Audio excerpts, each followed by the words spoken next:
Previously, back to the story. A force, you're not sure how many, several thousand soldiers encamped outside of the city gates. There are black banners with a red wolf. So as you light the incense, it begins to cloud and form and billow, awaiting your word. Amethystus. She's dying. Great dragon, we seek your aid in stopping the end of this annulus. We need your help, and you are our only hope. Hope. Alright, coming back to the story for part 2. Ball. You awaken to the smell of sweet scents of honeysuckle. You can hear the sound of a babbling brook murmuring. You're laying on the grass, thick, lush, like carpet. You're just gonna get up and look around, and you're in a forest. Oaks and ash trees, birches, all with leaves of yellow and oranges and reds, autumn. The grass, though it's green, is covered in these leaves, vibrant, as though standing in the autumn musing form of fire all around you. There's a bzzz, as you see something dart through the air, flying up to look at you. Small creature, furred, a ape-like face, but is only maybe 7 inches tall. Wings like those of a hummingbird. You must be Paul, yes? Who are you? My name's Frederico. But that's not important, though. You should follow me. Ready? Zzz. Moves about 10 feet before turning to see if you're following. Yeah, I guess Paul follows. Zzz, as this creature leads you through this autumn wood to a section where there is a table.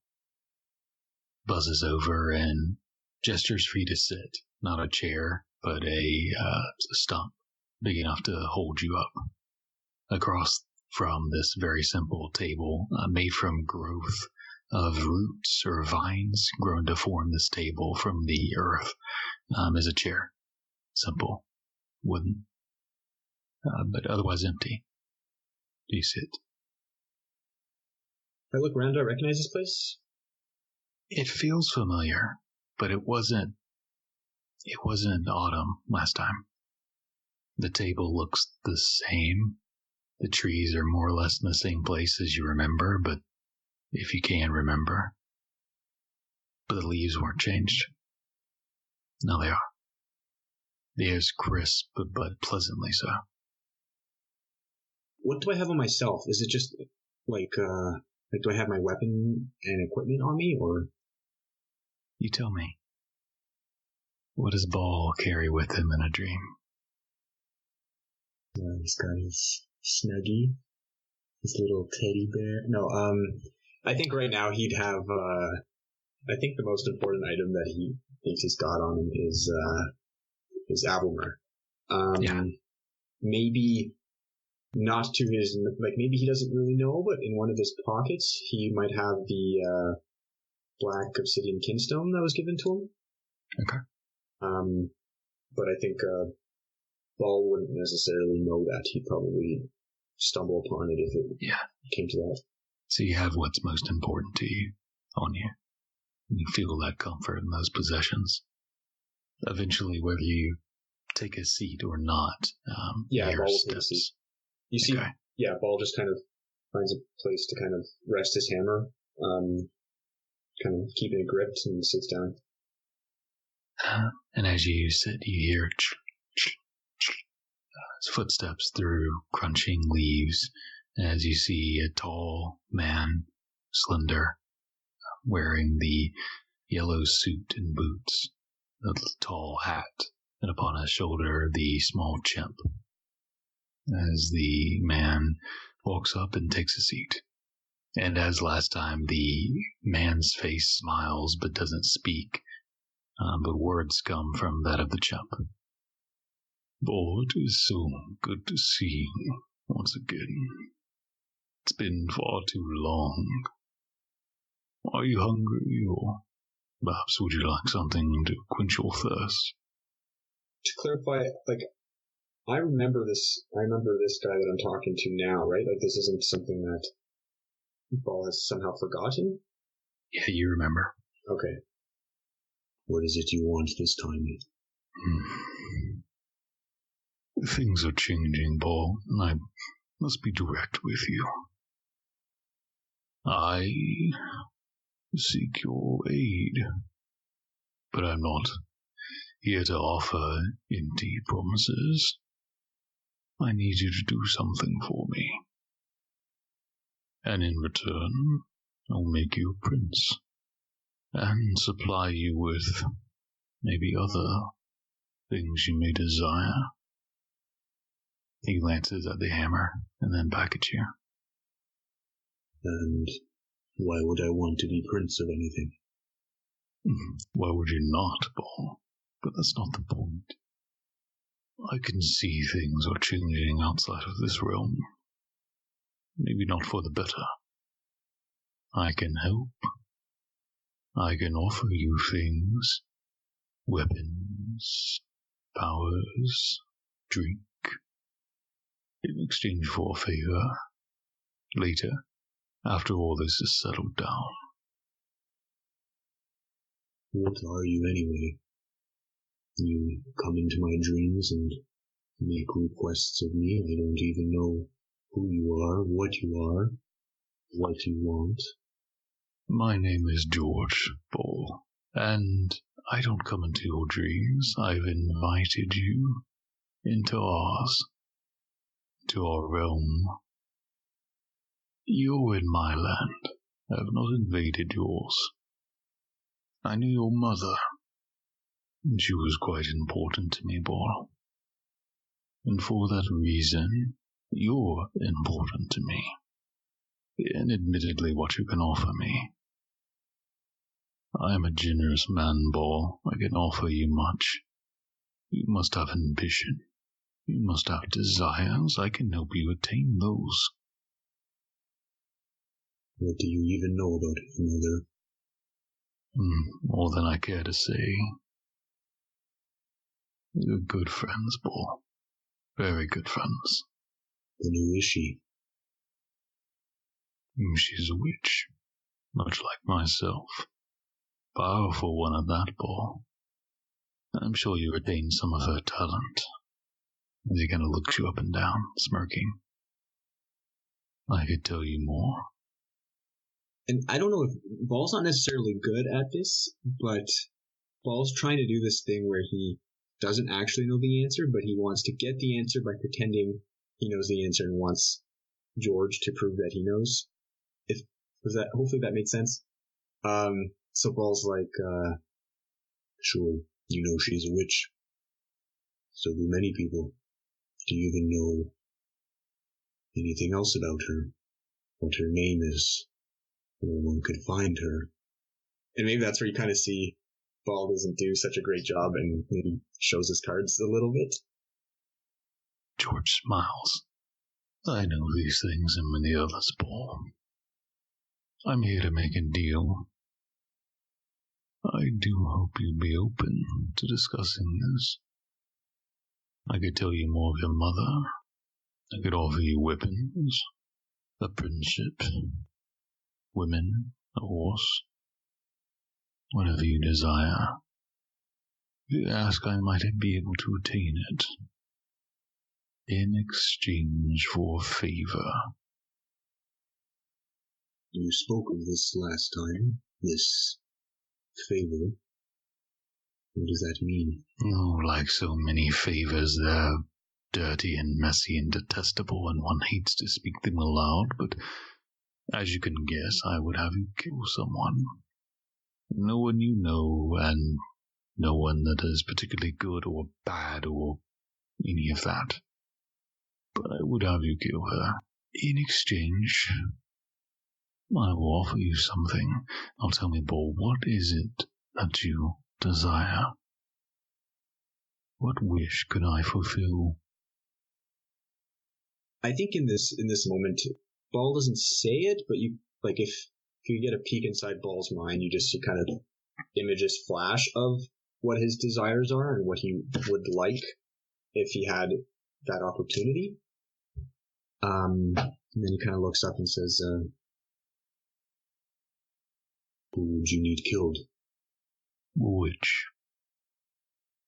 The Queen of the Summer Court. Now, wouldn't you know,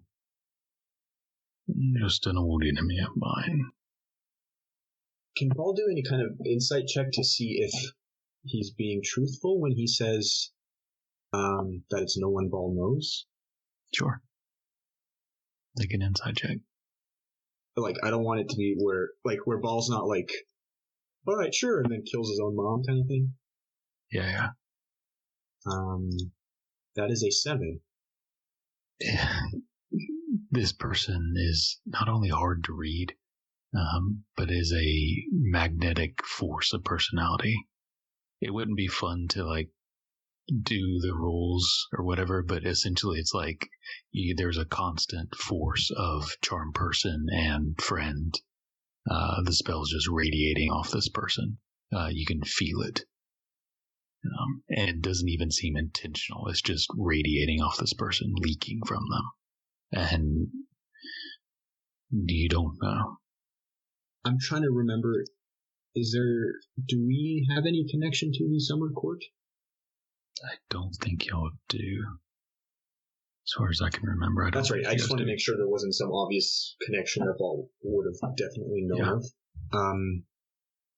And in exchange for this favor, what do I get? That's what I'm asking you, Ball. What would you desire? There are many things. Well, do speak up, Ball.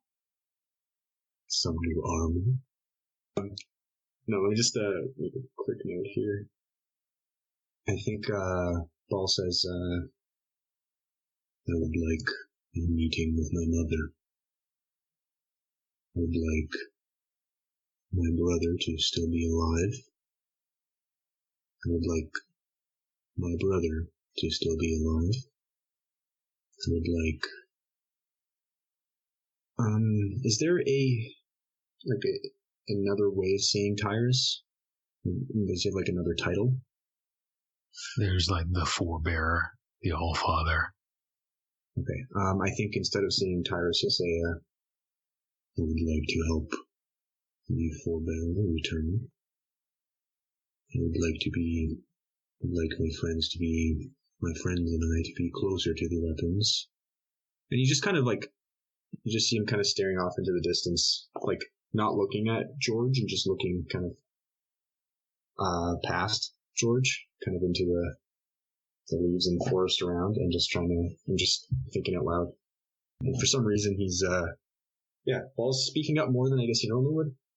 Usually things are kept more to his chest, but speaking a little freer than usual. It is I quite a lot, Ball. This gladdens me.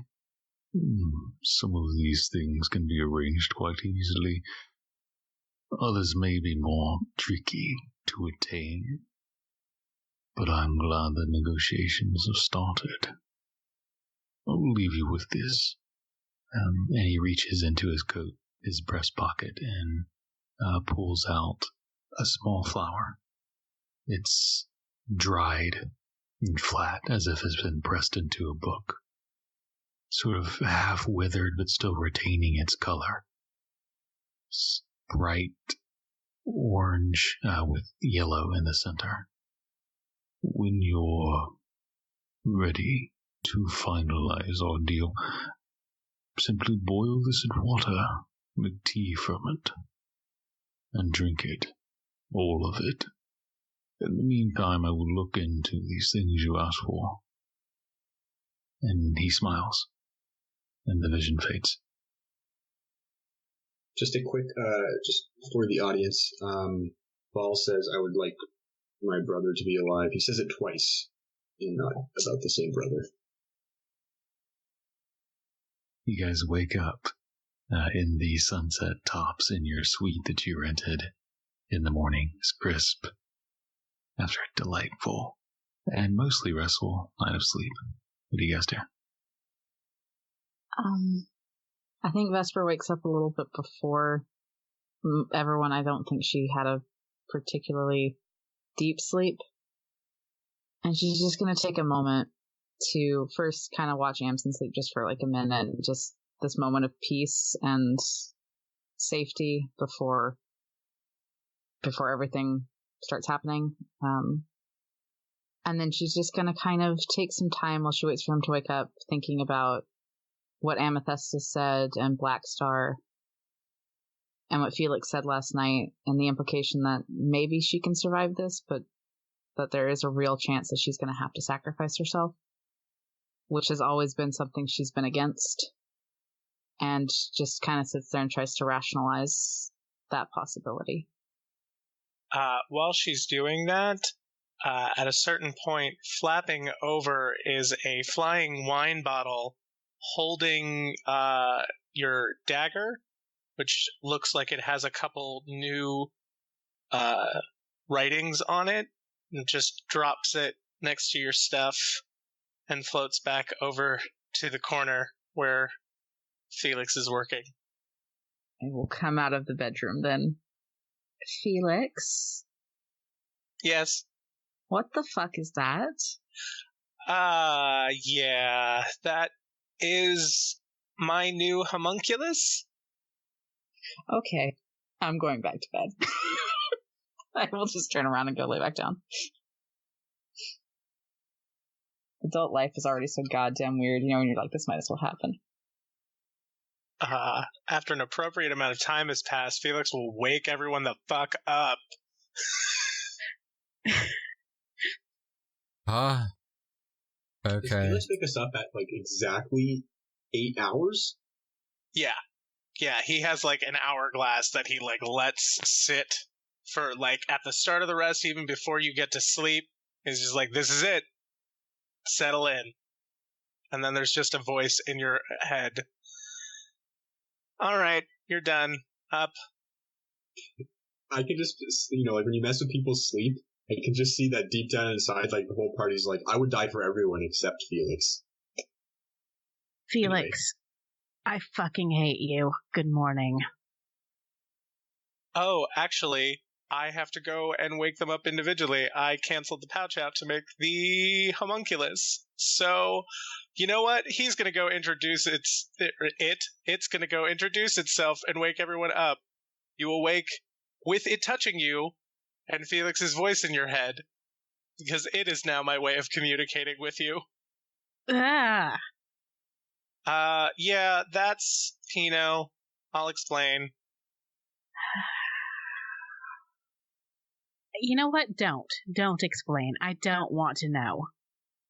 In any case, I will get up and very grumpily find my way to everybody else. All right, so presuming you guys collect yourselves in the den and kitchen area, what do you guys do? I've made coffee and tea.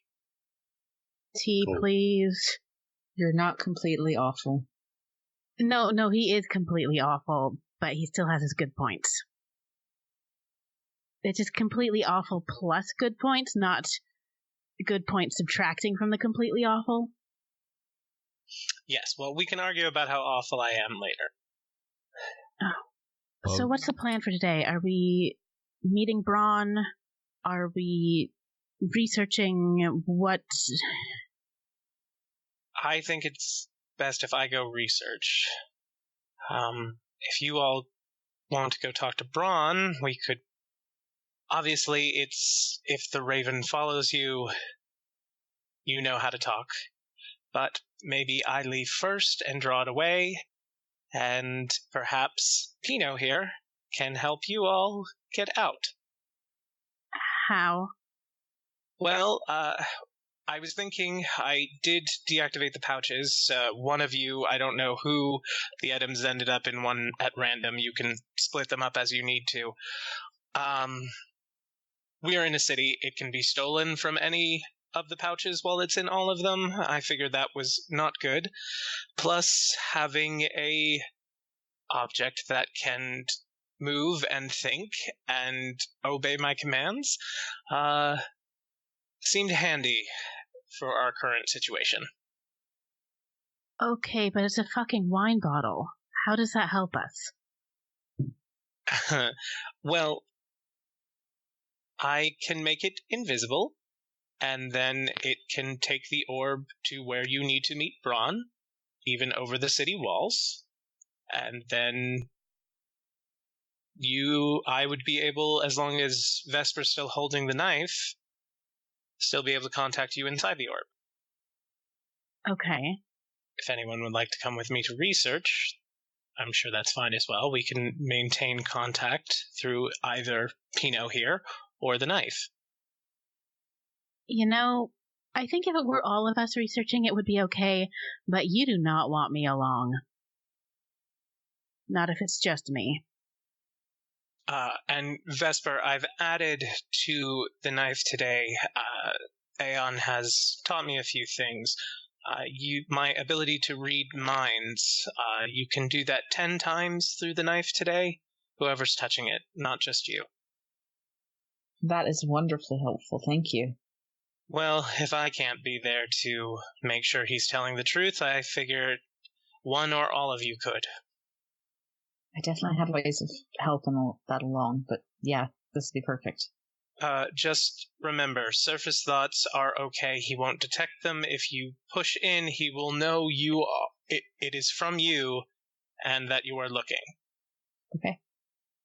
Anything else that we want Felix to look for in the library? I can't think of anything other than better, what's it called? Descriptions of these rather vague locations of where these things are. Can't think of anything else. If you get anything solid on a location, any chance of seeing if there are teleportation circles near any of them? I'll look into it. If you can get me a good enough drawing, I can maybe take us there. I can do that. If there are drawings, I imagine drawings of teleportation circles are rather protected. Probably. So, Felix wants to go research. Is he one going with him, or are the rest of you doing something different? Are the rest of you going to do Braun? Who's doing what? I am definitely going to talk to Braun. I'm going to talk to Braun. I will go with the girls. I'm assuming this is we want more people there? So I think maybe just before Felix leaves, Ball might pull him aside and try to talk to him. But otherwise, Ball will be going with everyone else to see Braun. Yes, Ball. Would you be able to research something else for me? I had I don't think it was a dream. I think someone visited me. He has visited me before, and I think that he can get me some information about my mother. And then Ball says Its name is George. He looks like... Ball gives an accurate description of George. and then Ball maybe gives you some, I'm trying to remember who it is that Ball talked to in the past about it, but I know that he's brought it up with at least someone in the party in the past, where it was suggested, hey, this is Fae stuff and you should be careful. I think it was Ezekiel. It might have been Ezekiel, yeah. So Ball maybe kind of to you reiterates is Now I know that he is probably some sort of a Fey witch, but I would like to meet my mother. Can you help me with this? Yes, well, while I am researching how to stop the end of the world, I will find time to look for your mother, or some way for you to find her. Well, maybe she can help.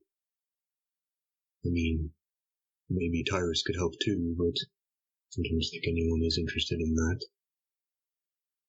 I mean, we did what he wanted, and he's talked to you before, right? You've said that.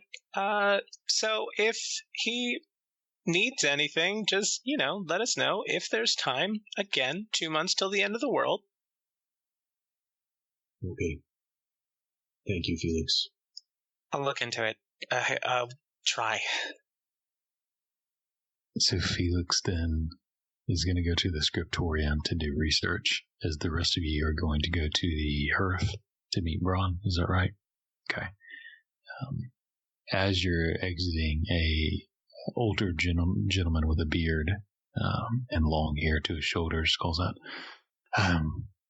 checking out. Shall we keep the room for you for another night? I don't think so. I'm not sure how long we'll actually be staying in the city. Of course. Well, I can't guarantee it'll be available if you return, but stop by and we'll see if we can accommodate you if you need it. Thank you. Stay safe. And you guys exit. Felix, what are you researching so I can think about the topics? Before they leave, I will cast invisibility on Pino, so that, and theoretically he is holding the orb. If they choose to go in that way, they can use him, and I can, because I can telepathically speak through any of my objects, and he is one of them, or it, I should be able to direct it where to go. Okay. So we'll get to you getting to the scriptorium, but just so I have a heads up for what you're give me some heads up on the topics. I guess I'm gonna look up witches for ball. I am gonna look up the items specifically. I guess focusing on locations, knowing the ones we specifically want.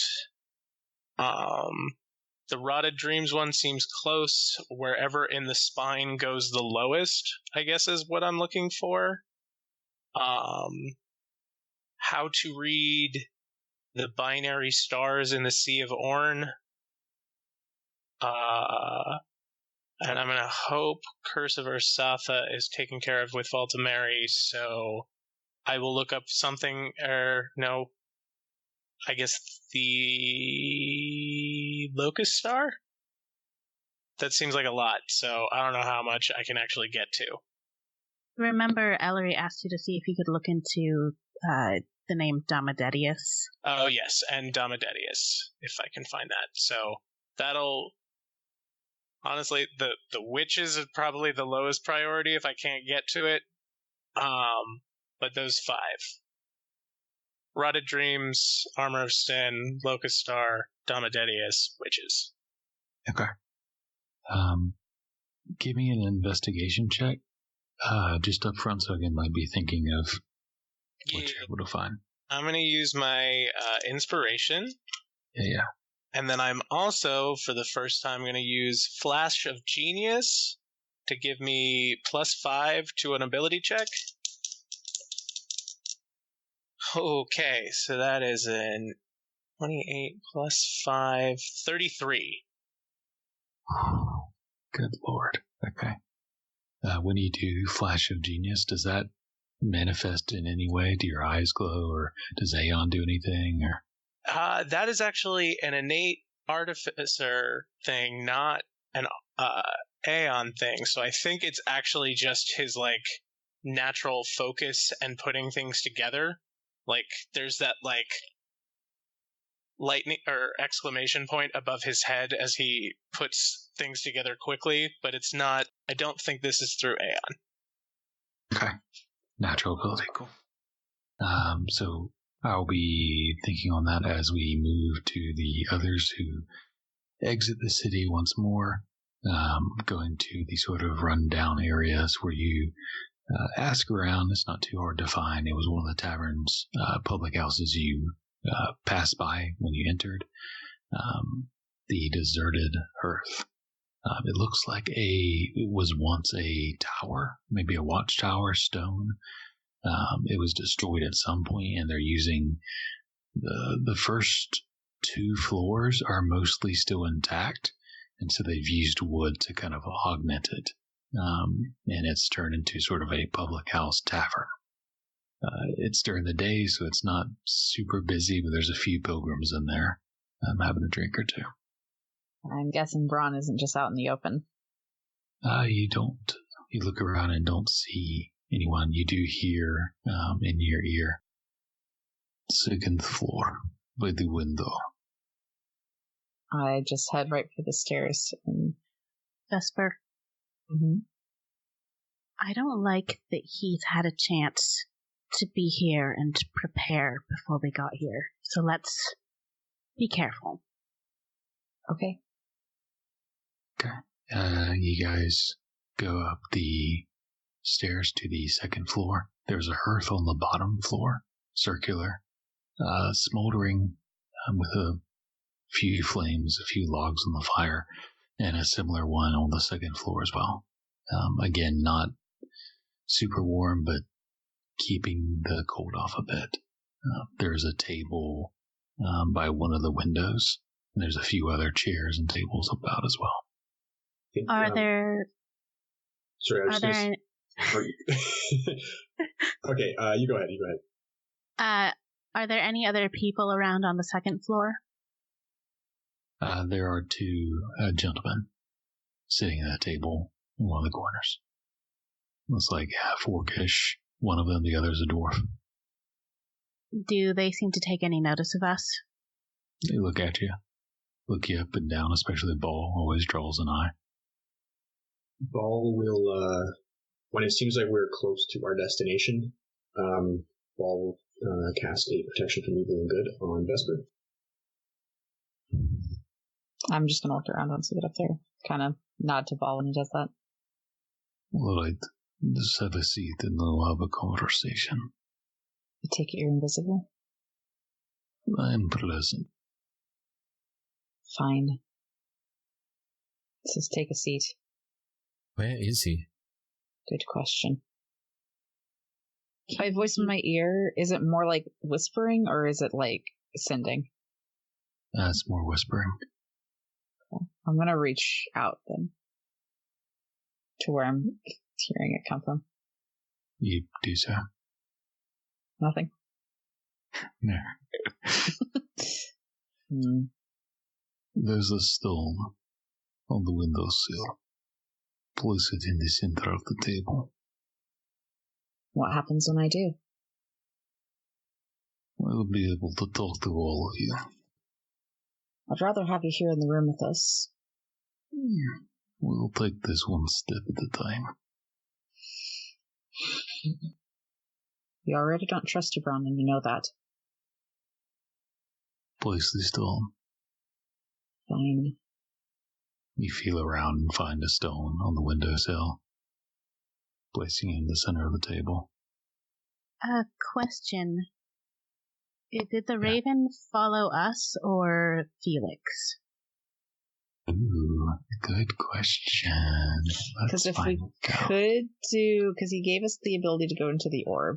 Yeah, and I was hoping... Yeah, we kind of glossed over that. So if everyone else wants to get into the orb, and I can give... I'll give Ellery the dagger to hold on to. Because you can just talk to her by her touching it, right? Yep. Okay, so I'll give Ellery the dagger to hold on to, and I will use the ring of spell storing and cast Disguise Self on myself, and leave a good, 5 minutes after Felix. Okay, and what are you going to disguise yourself as? Just, normal, one of the pilgrims we passed walking up the stairs. Okay. Give me a deceit check. Do I? Oh, God. Okay, it's a natural 13, so 12. Okay. Flashing back to the hearth, the second floor, you look around, you don't see a raven. I presume you all have come out of the orb at this point? Yeah, and I would have Yeah, before we came in, I assume. Okay. Alright, so you place the stone in the center of the table. And this time you all can hear the voice. Alright, so let's proceed with business.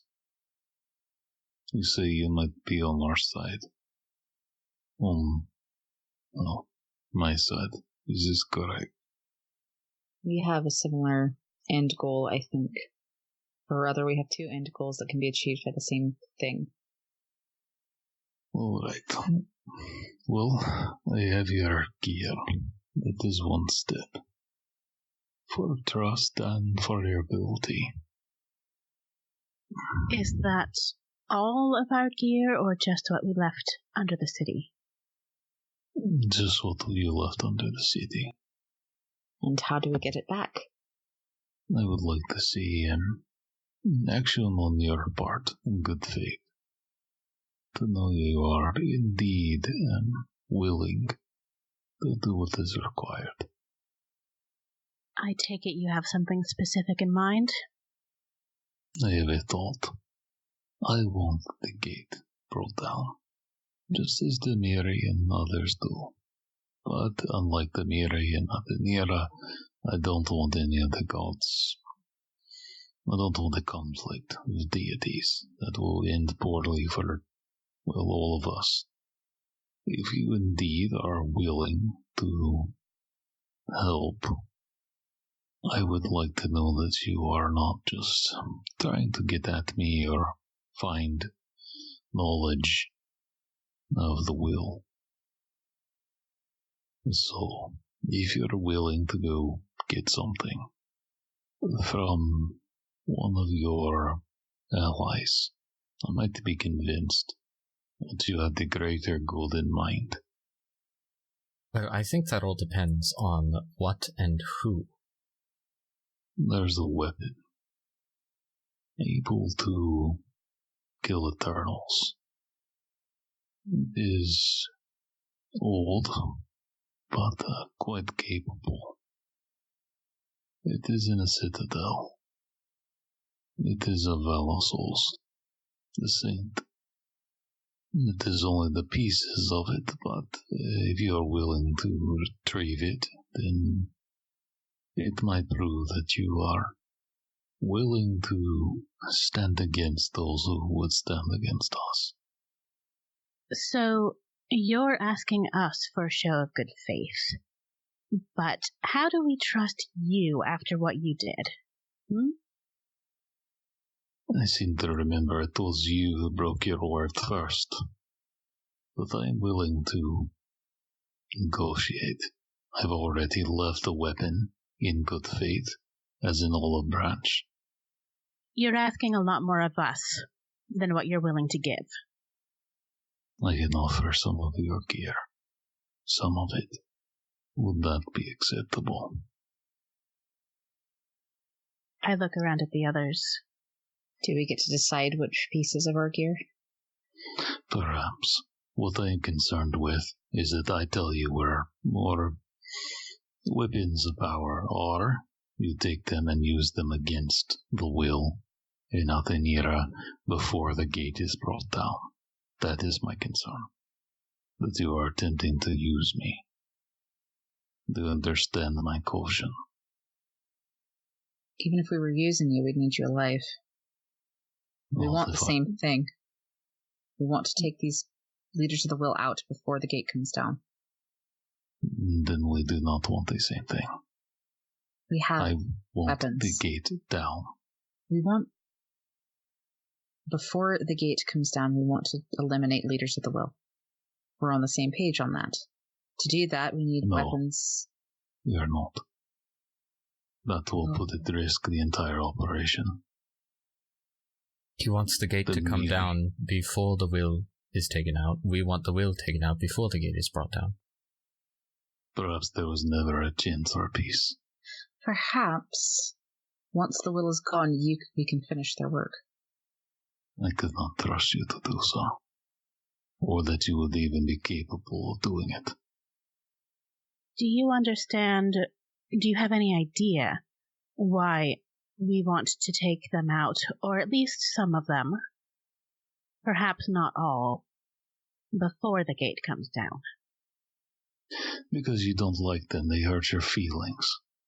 No, because they want to kill our gods. And this we agree on. And because this isn't the first time we fought them. And I want it to be the last.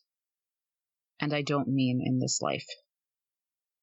Our concern is that if we have to face them all at the same time, that we won't be able to. But if we are able to pick off some of them first, that will give us a better chance when it comes to the end. With each anchor that is brought out, the gods make their moves in defense of the gate. The operation is to occur quickly. They will act in rapid succession, and the final steps they will be split for a short amount of time. They cannot, if they try to move together, they will not accomplish this fast enough, and the gods will come for them. They have to be split. So when the gate comes down, they will not all be together, not at first. They will come together quickly to face the gods afterwards. Just look at the others. I'm going to pull out my, like a sheet of paper and just write, how much do we say about the final battle? Because this could sway him. I'm going to take the paper and say, do we mention Narasine? Slip it back. Not yet. Do we talk about the ones that we saw that Felix saw at that battle? Do we name them so we can take some of them out? Ellery nods. I look to Amsen and Ball. If the boys are okay. Okay. There are 4 that we're concerned with. You can tell us which 1 or 2 are off limits. There's a caster. Short, and I described the architect caster. Athenura, Hex, the dragon, and Demiri himself. Could we leave Demiri and take the rest out before the operation is finished? I'm not sure if you could pull it off, but I would be comfortable with Hex. He is a tenuous ally, in any case. His motives are singular for himself. I understand you don't like Demiri, but he is powerful, and if they can pull it off, it will be in large part because of him. And Athenira is passionate, but I believe good. You cannot touch the caster. He is required. I think in general it would be in all of our best interest to at least take 1 or 2 of them out in advance, so that, not everyone is at full strength when everything all comes together. That's going to be extremely hard. So the dragon and Athenura, can we take them out? 1 by 1? I would ask that none are harmed until at least half of the gate is down. I'm not even sure if they can pull it off. This will be a challenging thing with all of them. Gron, what is it exactly that you can do for us in all of this? What do you put on the table, besides our gear? You say you don't want us to use you, but we have to make an alliance for information. Why should we be helping you at all if you don't have something to offer?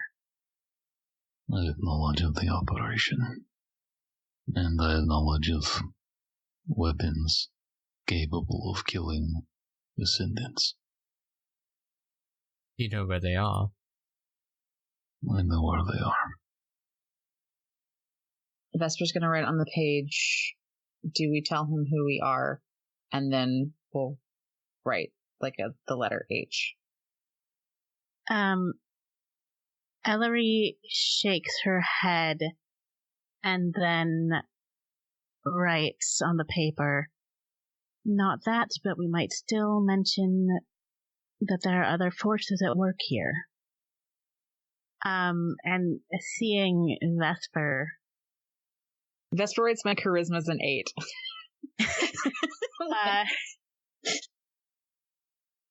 I say, "Are you aware that there are others who also seek to bring the gates down? Others who have their own motives?" It would not surprise me, though I am only mostly familiar with the Will and the Descendants. I'm not sure who you're referring to. Have you heard the name Narasine? I'm familiar. It is a name that comes up in our teachings. How familiar are you?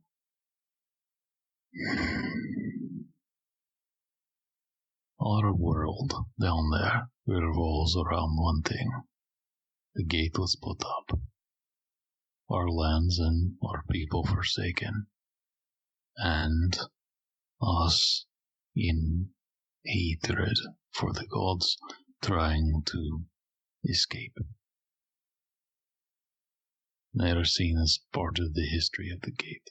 She tried to stop it, I believe. Do you know what she'll do if it comes down? Or what she'll try to do? She's dead. Huh. I suppose you're not familiar with the concept of reincarnation. A friend of ours used to talk of it. And what of it? What are you getting at? But perhaps she can be reborn and try again. If there are more allies to help bring down the gate, this is welcome. Well, I don't think you'd consider her an ally. I don't think you'd consider much at all if she gets her way, because her way is for this world to end completely. No return in light, no light left to return. Just the end of everything. So you can see why we're concerned about facing her at the same time as Demiri and the others. Then take her out first. I care little about this dead elf. That's the problem. We can't take her out until the gate has fallen. So you see, Bron, we are trying to avoid a four-way war between us, the Will, her, and the gods. Welcome to our world. It's like a chessboard, but 3 of them and everything's on fire. So we have your permission to take out at least 2 of those wonderful evil people who kicked you out of the place that you have called home your entire life, that would be much appreciated. Before the gate comes down. Give us at least a fighting chance of stopping the world from ending. Hex is going to be a easy target to isolate. Demiri is surrounded by his Bathars. It will be hard to find him alone. Even if you did, I'm not so sure he could stand against his weapon. He is ancient, and even before he became a vampire, he was perhaps the greatest swordsman alive. He has had many centuries since that train. Athenira, since birth, has been trained for the sole purpose of this operation. I will give you information on Hex. My concern, Bron, I'd like to target Athenira first, and I'm sorry about that. But if Hex goes down, she'll get paranoid. If she goes down, Hex, you said, is a tenuous ally. He might not consider it being about him. She is the most reasonable one of the group. Are you suggesting that we might negotiate with her? Velasol killed her great-great-great-grandfather. However great it is, she will not let that go. She has been raised with the sole purpose of gaining that revenge. But beyond that, she cares for her people. She would not want a war. So it might be possible, Vesper, that what you say is true, but it also might be possible that she might reconsider her choices if Hex is brought down. But I think that's a little bit of a 50-50 right now. Right. Could make her reconsider or could make her more zealous. Right. I think at the very least, I'll pause and kind of hum as I pull the paper back and write, we can at least lie and say that we'll let her get her revenge and deal with her after the gate has gone down. Get her on our side. I think she'd make a good ally. So we know the... No, go ahead. We know the sides taken in this war aren't black and white or red and silver necessarily. We know we all stand together. I wouldn't be opposed to having her on our side. Wouldn't that be lovely? I don't think our world has a perspective, and we have been molded by it through generations. I don't think she will let everything go, but she may be the most likely to make concessions of the group. I don't think targeting the Miri, trying to pick him off, it would be wise for you. I don't think so. He rarely leaves the safety of Set, unless he needs to. He is surrounded by an army, unless he needs to. Do you think Athenira would side with us against Narasine at least? Once the gate's down, the light can be brought back to Felnor. To be honest, I'm not opposed to that as an end goal. It's how you swayed us the first time. Perhaps. It is not for me to say. She is just, but I do not know for sure. So if I understand all of this correctly, you want us to find something for you. From that point on, we're going to perhaps look for some upgrades to our arsenal, so to speak, go after a dragon, and then from there, hopefully everything can fall into place. Is that correct? And everyone. Sounds right to me. Did I mention we have 2 months to do all of this, by the way, Braun, before the world ends? Yes, that's Should right. probably put that time crunch on the table. Two moon cycles, to be exact. So not only is it a 4-person chess game, but it's also a 4-person game of speed chess. Like I said, everything's on fire. Things are happening soon. You will have a chance to take one or more of your targets out. Let me consider. If, and I have been separated from the operation plans since my departure, but if they are sticking to the plans, you will have a chance soon. Perhaps to prevent Hex from gaining more power. It was part of his conditions for joining the Alliance. If you could take him out and bring me the artifact, then I would be convinced. What is this artifact he has? He does not have it yet. That he wants. It was a gift from his grandfather to his father. It is an opal.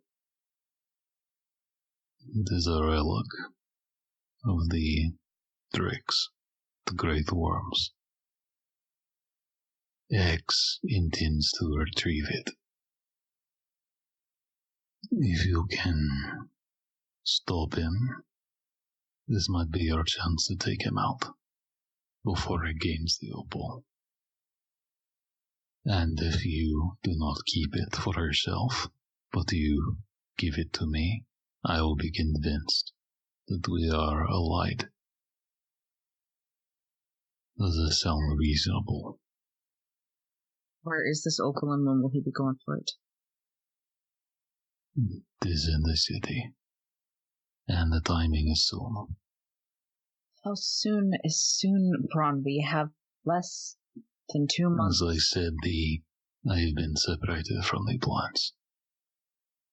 If they are still sticking to the plans, soon. Yesterday, the day before, today, tomorrow, soon.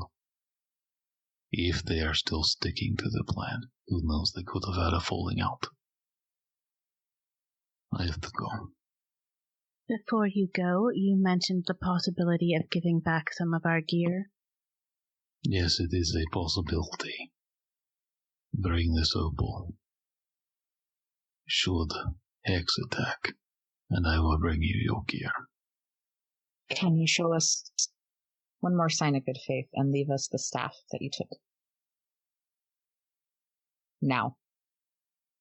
Out of character, was this Ezekiel's staff? Yeah. Did he leave it under the city? Yes. I will leave it. Thank you.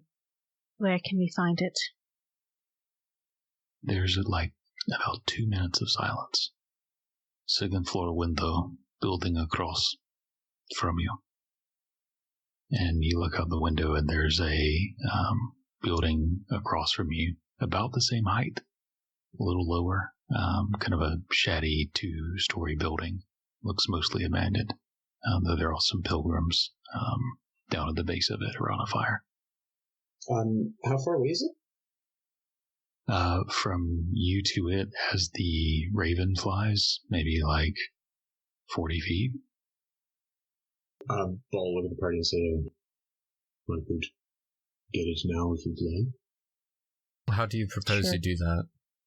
Remember, magic is bad here. Can people just notice when you use magic, even if they're not around to see it? Well, there are other people in the room. I'm sure they won't notice if I disappear. I mean, does that mean that it was bad that I casted Protection of Good and Evil on... No, that's divine magic. Divine magic's okay. Mm-hmm. Arcane is not. Magic's not as strict as the Vasselheim and Mercer, so it's not that strict, but it is more strict because of the current circumstances. I think we were all just nervous you were about to do your fire step thing over there. Yeah. I was also concerned. Well, I have noticeable as Ball has Far Step, which he could literally just go there with a bonus action, grab stuff with an action, and then next turn bonus action back. Oh, okay. So as long as it's not it won't necessarily be noticeable unless people are sitting there going oh, there's a disturbance in the force. Oh, well then by all means. Then you'll see, Ball will try to go somewhere where he's not visible by the other people in the room. And then he will... It still has to be a place where I can see this room that I'm teleporting to. Is that something that's achievable? If you stand by the window, you won't be out of sight of anybody. I mean, it's basically a circular open room. There's not really anywhere to hide either way. But you could see through the window into the room in the other building. All right, well, I've got the okay from the party. So Ball will just kind of go up to the window, as out of sight as he can be, and then he will bonus action Far Step. Teleport up to 60 feet to an unoccupied space I can see. That's concentration for up to a minute. Okay. What does that look like? I think this is the first time you've cast this spell. I think you just see looks like Ball's about to take a step out the window. And just as his foot starts to kind of, it looks like his foot almost goes through the wall. And as his foot is kind of going through the wall, on the other side where it is he's appearing, you see his foot kind of appear. Almost like a dimension door vibe in a way. But no door, just kind of... Yeah, you platform 3 3/4 or whatever, step through the wall and appear into a empty room. There's a chair, a small, like, 2-person table there. Some broken furniture on the ground, graffiti on the walls, a few, like, broken glass bottles and such.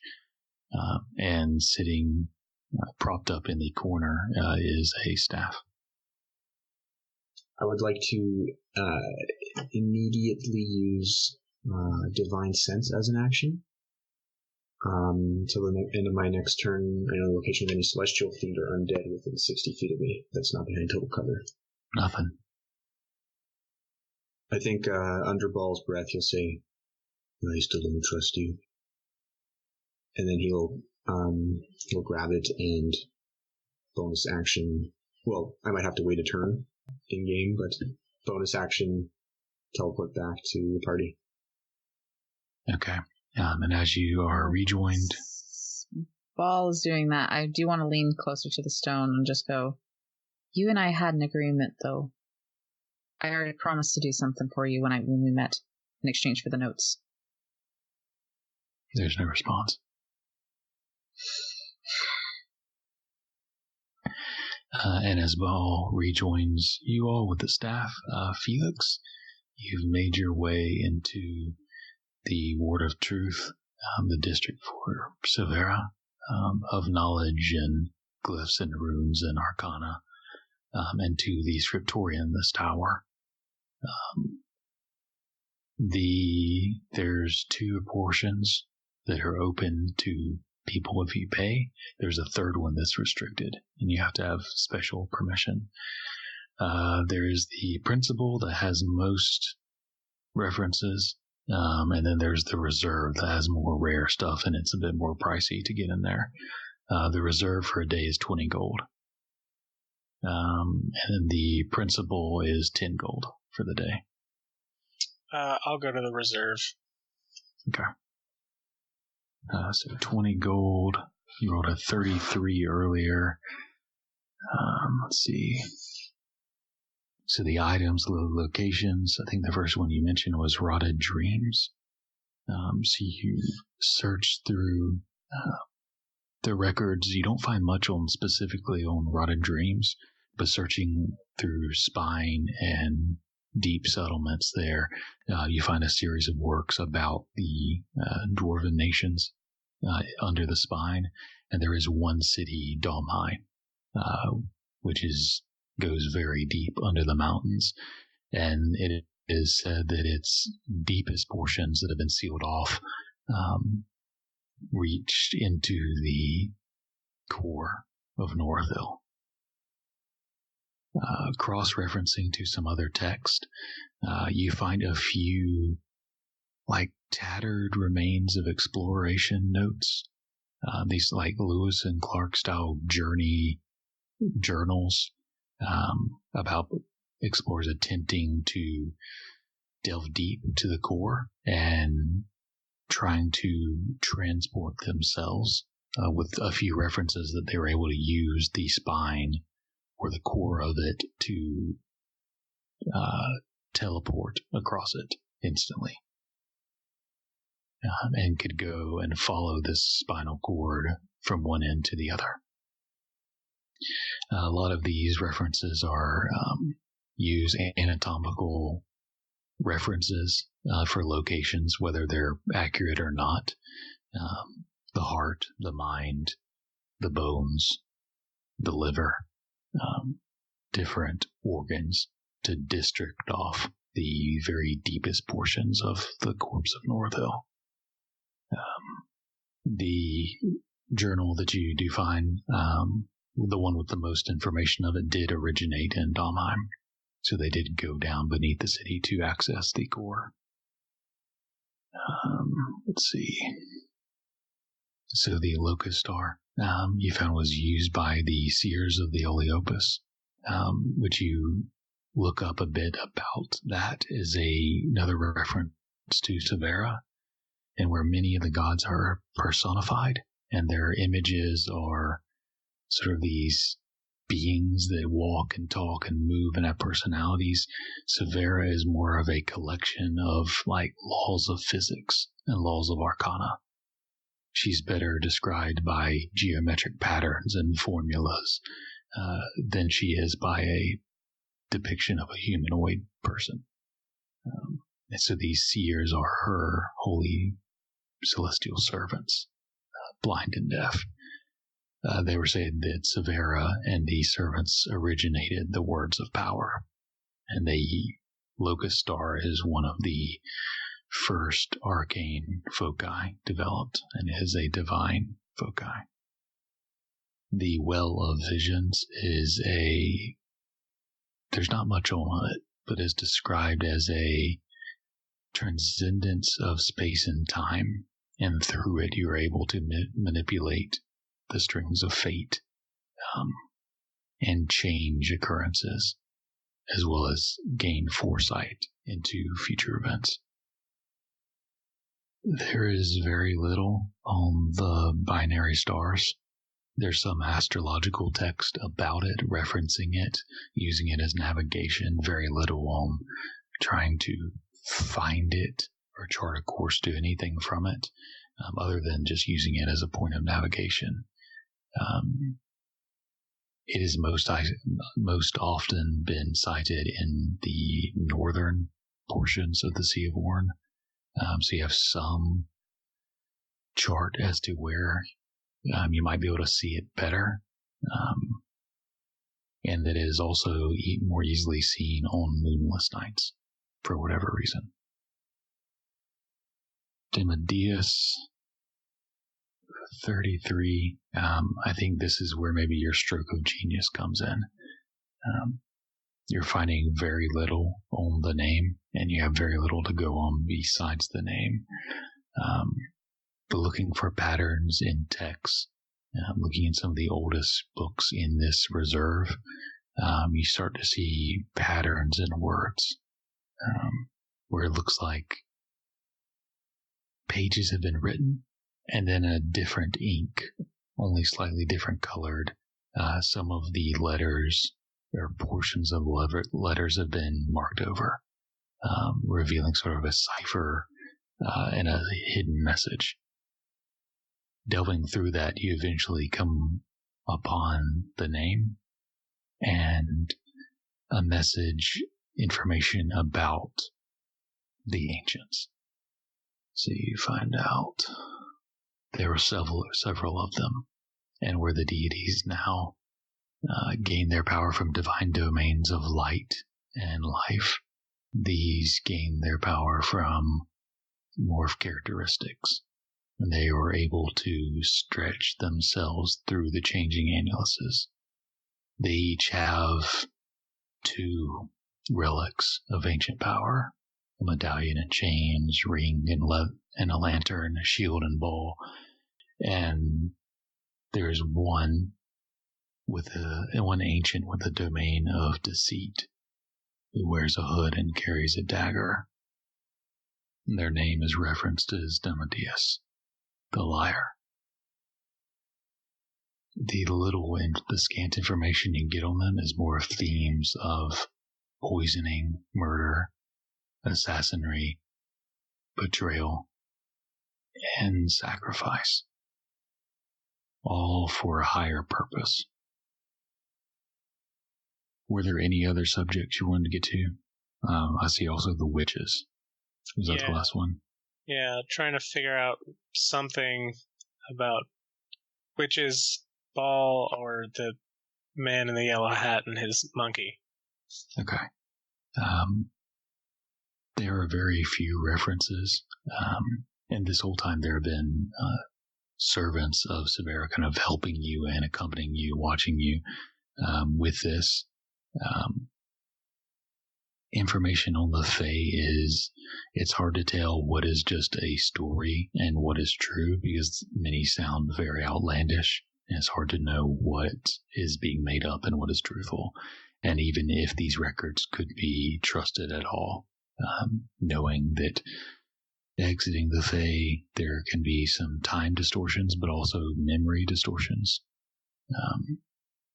As far as information on this specific image, you find one reference to their relation to a king of autumn. With this, a few details that the Fae wasn't always divided between summer and winter, and that there were courts of autumn and of spring as well, and that they were kings as opposed to the queens of winter and summer, and they were killed, and their realms disintegrated or forgotten about or taken over. And there's a reference to a witch queen of yellow, the Sylvan word ochre, and that she played both sides of autumn and of spring, working for the courts of summer and winter. And she helped bring the kings to their end. Were there any other subjects that you were researching or wanted extra clarification on or anything like that? I think that was it. I don't know if it would be here.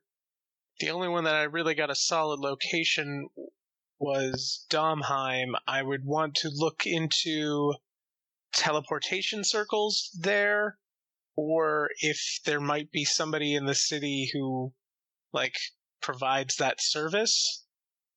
Okay. There is someone in the city, in this district, that you find out from one of the servants, unless from a reference, that keeps a list of these circles. They're kept well guarded, but though they can't provide any transport from the city or to the city, they may know of the circles for Domheim and other locations. Okay. And then I'll catch up with everybody else. Okay. And they'll write down this person's name, Count Ferric, he's called. And eventually you guys will meet. Where do you guys want to meet? So we'll kind of get an idea as we wrap up where we'll pick up. At the 5-star hotel? Why don't we find a reasonably priced inn? Again, I don't need it to be fancy, just a lock on the door. Just bird proof. I wanted to go to the Temple of Ain before I headed back to an inn. We don't have to do that tonight, but maybe Vesper splinters off. Can Amsen go with you? I think she hesitates, but then says yes. Okay. So as we close off, Vesper and Amsen split off to go to the temple. Ball and Ellery. Do you guys go to meet in an inn or find one or what? I think first I would ask Ball if I can hold on to Ezekiel's staff. Yeah, Ball would offer it over. Thank you for retrieving this. You were the ones that convinced him to give it to us. All I did was pick it up. I need to head to the Temple of Altamari. Maybe we should tell Felix to meet us at the bar near there? Or can we sort out somewhere for us to stay? I know that I don't usually do that, but it could be fun. Alright, and do I still have the, dagger? If you don't, I was going to say the invisibility is probably wearing off, so there is a flying wine bottle either floating next to Ball or has landed and is perched on his shoulder. I don't think I would have thought to ask for it back, so if you didn't offer it, then... So I will send Felix a text. There's a bar near the Temple of Altamari. Meet us back there. We're all kind of splitting off in different directions for the moment. Useful. Great. I'll see you there. Okay. And as the light snow begins to fall, and you begin to split off in the holy city of Naimanet. With time running out and a gate cracking and beginning to fall, we'll pick up and see what happens next week. Thanks for listening to this episode of Back to the Story. If you liked what you heard, give us a subscription. We're available on SoundCloud, Spotify, iTunes, Google Play, YouTube, and more. If you'd like to contact us, you can tweet us at back2_the_story. And if you can't fit it into 280 characters, you can always email us at thebonfirefables@gmail.com. For behind-the-scenes sneak peeks, memes, updates, and more, follow us on either Twitter or on our Tumblr, back-to-the-story.tumblr.com. Lastly, if you're in a generous mood, feel free to buy us a coffee at ko-fi.com/backtothestory. We'll see you next time in Norithville.